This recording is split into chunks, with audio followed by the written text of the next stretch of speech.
இந்தியாட்ட என்ன எதிர்பார்க்குறீங்க? நிச்சயமாக இந்தியா இலங்கை மீது எவ்வாறு இலங்கை ஈழத்தமிழர்கள் மீது ஒரு யுத்தத்தை நடத்தி அவர்களை கொன்று ஒரு இன அழிப்புக்கு உட்படுத்தியதோ அப்பொழுது இந்த உலகமெல்லாம் இலங்கைக்கு பூரணமான ஆதரவை வழங்கியிருந்தார்கள். ஏன் இந்தியா கூட தன்னுடைய வெளிப்படையான ஆதரவை இராணுவ ரீதியாகவும் ஆயுதப்பட ரீதியாகவும் அவர்கள் முழுமையாக வழங்கி விடுதலை புலிகளை அழிப்பதிலும் தமிழ் மக்களுடைய அந்த போரியல் வரலாற்றை சிதைப்பதிலும் கூடுதலான பங்கை அளித்திருந்தார்கள். ஆனால் அந்த இவ்வளவு உதவிகளையும் செய்த பொழுது கூட அந்த வெற்றி மமதையில் இருந்த ராஜபக்ச குடும்பம் அவர்கள் தங்களுடைய வெற்றி விழாக்களை தமிழ் மக்களுக்கு எதிரான விழாக்களாக அவர்கள் இலங்கை பூராக கொண்டாடினார்கள். இப்பொழுது அந்த வெற்றி நடந்த கையோடு கூட ராஜபக்ச அவர்கள் சொன்னார், நாங்கள் 13+ பற்றியெல்லாம் சிந்திக்கிறோம் என்று சொன்னார்கள். கிருஷ்ணா அவர்கள் இலங்கை வந்தார் யுத்தம் முடிந்த பின்னர். அவர் யாழ்ப்பாணத்தில் வைத்தும் ஜனாதிபதியோடு பேசின பின்னரும் அவரும் வெளிப்படையாக சொன்னார், நாங்கள் 13+ தமிழ் மக்களுக்கு வழங்கப் போகிறோம் என்று. ஆனால் இன்று 13- கூட இல்லை. அந்தளவு நிலையில் தான் தமிழுடைய நிலப்பாடு இருக்கிறது. ஆகவே இவையெல்லாம் இந்தியாவுக்கு நன்கு தெரியும். ஆகவே இலங்கை இந்திய ஒப்பந்தம் என்பது ஒரு சர்வதேச ஒப்பந்தம். இந்தியா என்கிற ஒரு நாட்டுக்கும் இலங்கை என்கிற நாட்டுக்கும் இடையிலே செய்யப்பட்ட ஒப்பந்தம். ஆகவே இந்த ஒப்பந்தத்தை பண்டார் நாயக்காவோடு செல்வா செய்து கொண்டதை கிழித்தது போல அல்லது டட்லியோடு செய்து கொண்டதை இலங்கை கிழித்தது போல இலகுவாக கிழிக்க முடியாத ஒரு சூழல் இருக்கிறது. இந்த இடத்தில் தான் எங்களுடைய உண்மையான நிலப்பாட்டை யார் சரியாக நடந்திருக்கிறார்கள், எவ்வளவு விட்டு கொடுப்போடும் பெருமனதோடும் தமிழர்கள் எவ்வாறு நடந்திருக்கிறார்கள் என்பதை புரிந்து கொண்டு இந்தியா இன்று எடுத்திருக்கிற இந்த முன்னேற்றகரமான நடவடிக்கைகளை பலப்படுத்தி தமிழர்களுடைய இந்த நிரந்தரமான அரசியல் தீர்வு என்பதற்கு அவர்களுக்கு கௌரவமான தீர்வு கிடைக்க வேண்டும் என்பதில் இந்தியா கூடிய பங்கை மிக விரைவாக எடுக்க வேண்டும். அது தவறும் பட்சத்தில் வரலாற்றில் இந்தியாவும் ஒரு பெரிய வரலாற்று தவறை விட்டதாகவே உணரப்படும். எந்த பகுதி மக்களுடைய கோரிக்கையை இந்தியா செயல்படுத்தணும் அப்படிங்கிறது ஒரு கேள்வியாக இருக்குது. நாங்கள் இலங்கையை பிரிக்க சொல்லவில்லையே. இலங்கை என்கிற நாட்டுக்குள் நாங்கள் கேட்கிறோம், தமிழர்களுடைய தேசம் தனியாக இருந்திருக்கிறது, சிங்களருடைய தேசம் தனியாக இருந்திருக்கிறது. நாங்கள் அந்த நாட்டுக்குள் இன்று இந்தியாவில் கூட மொழிவாரி அடிப்படையில் எவ்வளவு வெளிப்படையான சுதந்திரமான மாநிலங்கள் இருக்கின்றன. அவை police power, land power, financial power என்பது மிக முக்கியமானது. போலீஸும் காணியும் நிதியையும் கையாளுகின்ற அதிகாரமுடைய இந்தியாவில் இருக்கிற மொழிவாரி அடிப்படையிலான மாநிலங்கள். அங்கே தமிழர்கள் இருக்கிறார்கள், அவர்களுக்கு தமிழ் மொழி அடிப்படையில் ஒரு மாநில சுயாட்சி அவர்களுக்கு. அதே போல நாங்கள் சிங்கள மக்கள் அந்த தங்களுடைய சுதந்திரமான வாழ்வு இலங்கை என்ற நாட்டுக்குள் நாங்கள் கேட்கிறோம். அதே போல இன்று அமெரிக்காவுடைய சமஷ்டி இருக்கிறது. ஏன் இப்பொழுது கூட அண்மையிலே பொஸ்னியாவில் ஏற்பட்ட சமஷ்டி கூட உலகத்தில் ஒரு வித்தியாசமான சமஷ்டி. நீங்க சொல்ற எந்த விதமான அதிகாரமும் இல்லாத ஒரு தீர்வைத்தான் ராஜீவ்காந்தியும் ஜே.ஆர். ஜெயவர்தனையும் உருவாக்கிய ஒப்பந்தம் கொடுத்தது. 13வது அரசமைப்பு சட்ட திருத்தம் அப்படிங்கிறது எந்த விதமான அதிகாரத்தையும் மாகாணங்களுக்கு கொடுக்கல. அதன் அடிப்படையில் நடந்த ஒரு மாகாண தேர்தலில் தான் தமிழ் தேசிய கூட்டமைப்பு பங்கேற்க வேண்டிய சூழல் இருக்குது. அந்த காலகட்டத்தை நீங்கள் பார்க்க வேண்டும் என்றால் 1987ஆம் ஆண்டில் இந்த இலங்கை இந்திய ஒப்பந்தம் கொண்டு வரப்பட்ட பொழுது தமிழீழ விடுதலை புலிகள் பூரணமாக அதை எதிர்த்திருந்தார்கள். தமிழர் விடுதலை கூட்டணியுடைய செயலாளர் நாயகமாக இருந்த அப்பா பிள்ளை அமுதலிங்கம் அவர்களும் இன்றைய எங்களுடைய கட்சியின் தலைவராக இருந்த சம்பந்தனியா அவர்களும் சிவசிதம்பரம் அவர்களும் கூட ராஜீவ்காந்தி அவர்களுக்கு இந்த ஒப்பந்தம் தமிழர்களுக்கு அபாயகரமானது, இதில் எதுவும் இல்லை, நாங்கள் இதை ஏற்றுக்கொள்ளவில்லை என்று கடிதம் மூலமாக அவர்கள் தெரியப்படுத்தியிருந்தார்கள். ஆனால் விடுதலை புலிகளோடு வலிந்து ஒரு யுத்தம் நடத்தப்பட்டு அந்த யுத்த காலத்தில் வரதராஜ பெருமாள் தலைமையிலே இந்தியா ஒரு அரசை, வடக்கு கிழக்கு மாகாண அரசை அமைத்து இறுதியில் தோல்வி கண்டு அவர்கள் வெளியேறியிருந்தார்கள். விடுதலை புலிகளோடு யுத்தம் நடத்த வேண்டிய ஒரு துர்ப்பாக்கிய நிலைக்கும் அவர்கள் தள்ளப்பட்டார்கள். இலங்கையினுடைய ஜனாதிபதியாக இருந்த ஜெயவர்தனா அவர்கள் மிக கச்சிதமாக அதனை செயற்படுத்தியிருந்தார். நான் நினைக்கிறேன் கூடுதலாக இந்தியா அதில் ஏமாற்றப்பட்டது. இந்தியா சரியான கொள்கையை அதில் கடைப்பிடிக்கவில்லை என்கிற ஆதங்கம் தமிழ் மக்களிடம் இருக்கிறது. ஆனால் அந்த காலகட்டம் வேறு. அதற்கு பிற்பட்டு வந்த போராட்ட வரலாறுகள், அதற்கு பின்னர் வந்த பேச்சுவார்த்தைகள், ரணில் தலைவர் பிரபாகரன் அவர்களுக்கு இடையிலே நடைபெற்ற ஒப்பந்தங்கள், அதனைத் தொடர்ந்து வந்த பேச்சுவார்த்தைகள், யுத்தங்கள் கூட ஒரு மாற்றங்களை கொண்டு வரும் என எதிர்பார்ப்புகள் இருந்தது.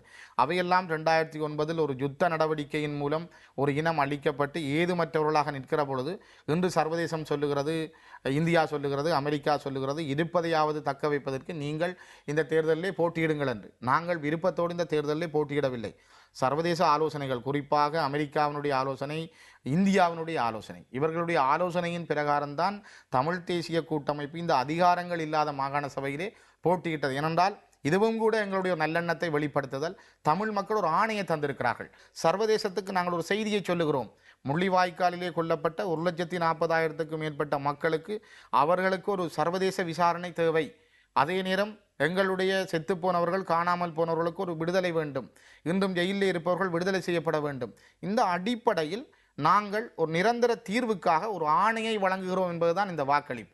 இந்த அதிகாரங்கள் ஊடாக நாங்கள் ஒரு ஆட்சி அமைக்கலாம், இதன் மூலம் தமிழ் மக்களுக்கு எல்லாம் கிடைத்துவிடும், அவர்கள் மிக சௌகரியமான ஒரு சந்தோஷமான வாழ்க்கையை வாழலாம் என்ற எண்ணங்களை தமிழ் மக்கள் கொண்டிருக்கவில்லை. இப்பொழுதும் அவர்களிடம் அது இல்லை. இப்போ ஒவ்வொரு நிகழ்வுக்கு முன்னாலேயும் சேனல் 4 வெளியிடக்கூடிய காணொளிகள் ஒரு திட்டமிட்டு இலங்கையில் குழப்பத்தை விளைவிப்பதற்காக வெளியிடப்படுகின்றன அப்படின்னு ஒரு ஆவணம் இலங்கையினுடைய டிஃபென்ஸ் சைட்ல இருக்கு. உண்மை சம்பவங்களை அவர்கள் வெளியிட்டிருக்கிறார்கள். நின்று கூட கலம் மைக்ரே அவர்கள் தெளிவாக சொல்லியிருக்கிறார், ஒரு இராணுவத்தினரால் தான் தங்களுக்கு இந்த வீடியோ ஆதாரங்கள் கூட தரப்பட்டதாக. ஆகவே இசைப்பிரியா அவர்கள் கூட கொல்லப்பட்ட விதம், அவர் கொண்டு செல்லப்படுவதெல்லாம் ஒரு தத்துவமாக வெளிப்படையாக உண்மை சம்பவங்களை வெளியிலே கொண்டு வந்திருக்கிறார்கள். ஆகவே அங்கு ஒரு மிக பயங்கரமான இன அழிப்பொன்று நடைபெற்றது. இது தனி ஒரு இசைப்பிரியா என்பது ஒரு சிம்போல். இன்று உலகத்திலே நீங்கள் ஒரு மலாலாவுக்காக இந்த உலகம் பேசுகிறது. ஒரு மலாலாவை இன்று ஐக்கிய நாடுகள் சபை வரையும் கொண்டு சென்று பேச வைக்கிறார்கள். ஆனால் ஒரு இசைப்பிரியாவுக்கு நடந்த கொடூரத்தை இந்த உலகத்தில் பேசுவதற்காக, அதற்காக ஒரு குரல் கொடுப்பதற்காக யாருமற்ற ஒரு அனாதைகளாக இந்த ஈழத்தமிழினம் தள்ளப்பட்டிருக்கிறது. ஆகவே நாங்கள் கேட்கிறோம், இலங்கை அரசு எந்த காலத்திலும் இதனை ஒரு நல்ல விசாரணைக்கு அவர்கள் கொண்டு வர மாட்டார்கள். அவர்கள் போலியான இராணுவ அறிக்கைகளை வெளியிடுவார்கள்.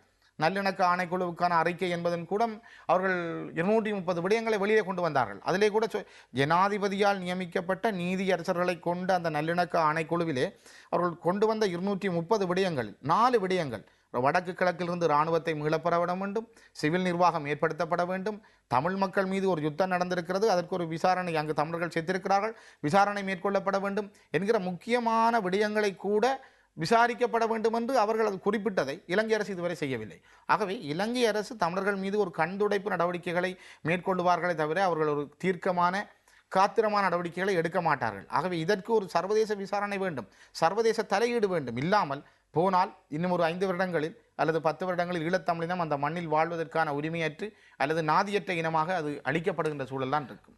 இலங்கை அரசு மக்களால் தேர்ந்தெடுக்கப்பட்ட அரசு, நாங்கள் ஒரு இராணுவ சர்வாதிகாரம் நடத்தலை, இந்த மக்களால் தேர்ந்தெடுக்கப்பட்ட ஒரு அரசு ஒரு தனியார் செய்தி சேனலுக்கு அல்லது தனியார் டெலிவிஷன் சேனலுக்கு பதில் சொல்ல வேண்டிய அவசியம் இல்லை அப்படின்னு சொல்லி அந்த ஆவணம் சொல்லுது. இலங்கையிலே மக்களால் தெரிவு செய்யப்பட்ட ஒரு இறைமையுள்ள நாடு, இலங்கை என்கிற இறைமையுள்ள நாடு தன்னுடைய நாட்டு குடிமக்களை அழித்திருக்கிறார்கள் என்பதற்கு பல ஆவணங்கள் வெளியாகி இருக்கின்றன. இது மட்டுமல்ல, இதைவிட பல ஆவணங்கள் வெளியாகி இருக்கின்றன, பல ஆதாரங்கள் இருக்கின்றன. வெலிக்கடை சிறையில் கூட தமிழ் அரசியல் கைதிகள் வெட்டி கொல்லப்பட்டதற்கு பல ஆதாரங்கள் இருக்கின்றன. குமுதினி படகிலே தமிழர்கள் குத்தப்பட்டு குதறி எடுக்கப்பட்டார்கள். குருநகர் கடலிலே தமிழர்கள் குதறி எடுக்கப்பட்டார்கள். சென்ட் பீட்டர்ஸ் தேவாலயத்தில் 150 தமிழர்கள் கொல்லப்பட்டார்கள். நாகர்கோயிலே தமிழர்கள் கொல்லப்பட்டார்கள். இறுதியாகத்தான் இந்த 2009ஆம் ஆண்டிலே முள்ளிவாய்க்காலிலே ஒரு மக்கள் கொல்லப்பட்டார்கள். ஆகவே இவற்றுக்கான சரியான ஆதாரங்கள் இருக்கின்றன. இது இந்த மண்ணிலே தன்னுடைய நாட்டில் ஒரு இறைமையுள்ள நாடு தன்னுடைய குடிமக்களை கொண்டிருக்கிறது, தன்னுடைய குடிமக்களை அழித்திருக்கிறது. நாங்கள் அதனை சிங்கள இனம் தமிழினத்தை அழித்ததாகத்தான் நாங்கள் பார்க்கிறோம். ஆகவே இவ்வளவு அநியாயங்களை செய்த ஒரு நாடு இதற்கு பதில் சொல்ல தேவையில்லை, மக்களால் தெரிவு செய்யப்பட்டவர்கள் சொன்னால் தமிழ் மக்கள் தமிழ் தேசிய கூட்டமைப்புக்கு வாக்களித்திருக்கிறார்கள், இதற்கு ஒரு சர்வதேச விசாரணை வேண்டும் என்று.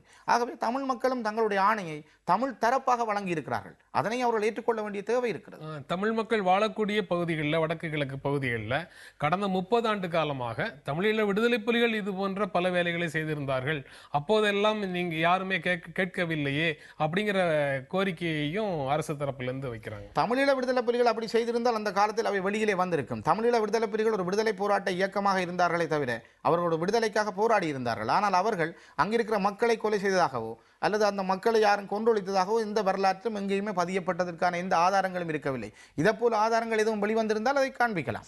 எங்கெங்கு தமிழருடைய வளங்களை சுரண்டலாமோ அந்த பகுதிகளுக்கான பாதைகளை மட்டும் அமைக்கின்ற விடயங்களில் இலங்கை அரசு கவனம் செலுத்துகின்றது. தமிழ் மக்களுடைய உண்மையான பிரச்சனைகளை, ஒரு தமிழ் தேசம் பற்றிய சரியான கரிசனைகளை கொண்ட சிங்கள தலைவர்களும் இருக்கிறார்கள் என்பதை நாங்கள் நிராகரிப்பதற்கில்லை.